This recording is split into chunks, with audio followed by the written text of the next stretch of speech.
Eh? Eh? Eh? Ha? Aloha!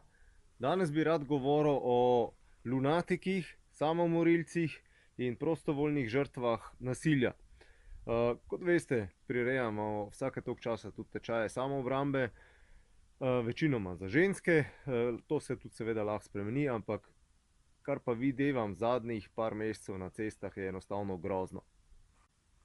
Sredi prometa, sredi, ne vem, temnih ulic, povsod videvam ljudi, ki imajo enostavno čepke v ušesih in so v svojem glasbenem ali pa ne vem kakšnem svetu in enostavno ne registrirajo nič, ne kaj se dogaja okoli njih, ne kaj se dogaja v prometu. Najboljše, da si še dajo gor skafander, pa ga pobarvajo na črno. Mislim, halo? Dajte se enkrat vživeti v vlogo kriminalca. Koga boste najprej napadli? Nekoga, ki vas vidi, ki je opazil, da obstajate, ali nekoga, ki je čisto v svojem svetu? Jaz, če bi bil kriminalec, bi napadel nekoga, ki je čisto v svojem svetu, zato ker potem nimam veliko dela z njim in ga lahko presenetim. Če tudi živimo v civilizaciji, še to ne pomeni, da določena pravila, ki so veljala tisočletja, ne veljajo več. Res je, da ne živimo več v džungli, pa da nas ne napadajo tigri, pa kače, pa ne vem kaj še vse, ampak živimo pa dostikrat tudi v betonski džungli, kjer so pač psihopati, posiljevalci, tatovi in ne vem kaj še vse. Tako da tudi v betonski džungli je treba biti pozoren na to, kaj se dogaja okoli nas.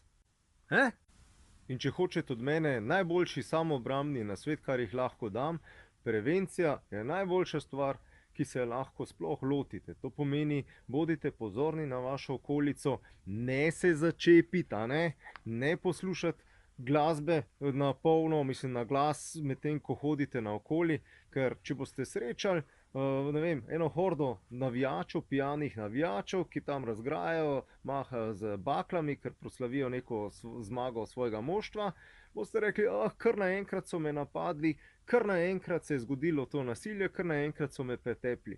Ja, ne, ni res. To hordo bi opazili že dosti prej in bi se lahko elegantno izognili, če bi enostavno te čepke pustili doma. Ker ne mi reči, da nimate dovolj časa, da poslušate glasbo doma ali pa bilo kje drugje, kjer ste bistveno bolj varni kot na ulici.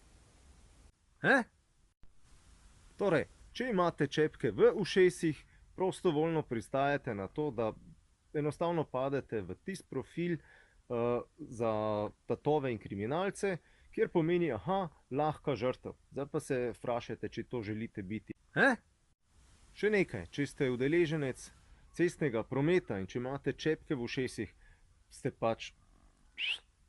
Zato, ker kolikokrat pri svojem delu sem že skoraj povozil kakšnega takega lunatika, ki se ponoči fura brez luči na kolesu ali pa pešca, ki je brez nekih teh raznih lučk pa teh signalnih zadev, ki si jih lahko pripneš zato, da te človek opazi ponoči in ima v ušesih čepke. Halo?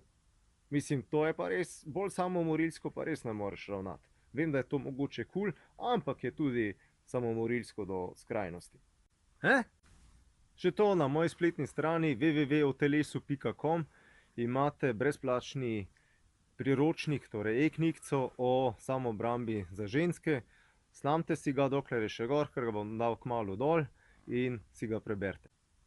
Za danes sem vam povedal, kaj sem imel za povedati. Torej, če spadate v to populacijo, ki imate čepke v ušesih, ne jih imeti v ušesih, imate dovolj časa, da ves preostali dan poslušate glasbo na varnem mestu, dajte čepke ven. Prav. Torej, in se koncentrirajte tudi kdaj na to, kaj se dogaja okoli vas. Sem Robert Lisac, profesor športne vzgoje, trener borilnih veščin, se vidimo jutri. Čau.